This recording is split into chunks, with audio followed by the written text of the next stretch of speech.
আজকে গেছিলাম কোন্নগর অবনীন্দ্রনাথ ঠাকুরের বাগান বাড়িতে, যেটি মোটামুটি বলা চলে প্রায় 20 কাঠা জায়গার ওপর অবস্থিত একটি সুবিশাল পার্ক হিসাবে গড়ে উঠেছে কোন্নগর পৌরসভার সন্নিধানে।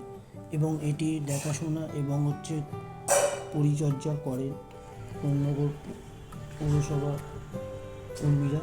এবং সেখানে একটি গ্রন্থাগার আছে, বাকি যা সব আগে ছিল সেটাও আছে। এখানে গেলে আপনি একটা কড়িকাঠ দেওয়া স্থাপত্য দেখতে পারবেন, যেটা এখনকার দিনে প্রায় বলা চলে পুরনো বাড়ি ছাড়া কোথাও দেখাও যায় না। এটা এখন পর্যন্ত রিনোভেট করে একই রকম রাখা হয়েছে। কড়িকাঠ বর্গা দেওয়া ঘর, কড়িকাঠের দালান, লাল মেঝে এবং তার সঙ্গে খিলানযুক্ত বাড়ি।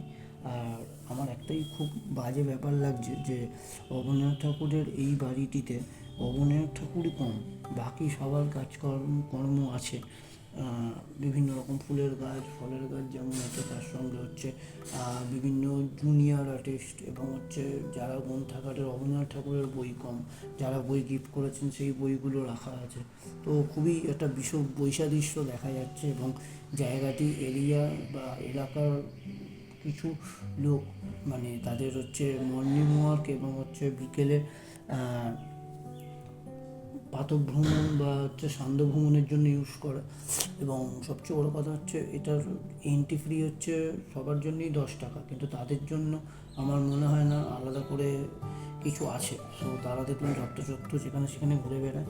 এবং প্রচণ্ড বেশি পরিমাণে লোকজন গঙ্গার ধারে যাওয়ার ফলে গঙ্গার ধারের যে অংশ সেটিও খুবই নোংরা এবং পরিষ্কার হয় না। সো এই দিকে একটু নজর রাখতে হবে। আর এটা মোটামুটি খোলা থাকে 5টা অবধি, বিকেল 5টা অবধি, সকাল 10টা থেকে। আর সব তথ্যই ভেতরে দেওয়া আছে ভিডিওর ভেতরে, এবং আপনারা যেটা দেখেও বুঝতে পারছেন। তো এখানে গেলে আপনি ভারত মাতার আবক্ষ মূর্তি, যেটি অবনীন্দ্রনাথ ঠাকুর এবং নন্দলাল বসু মিলিয়ে পরিকল্পনা করে নন্দলাল বসু এঁকেছিলেন, সেটি পাবেন।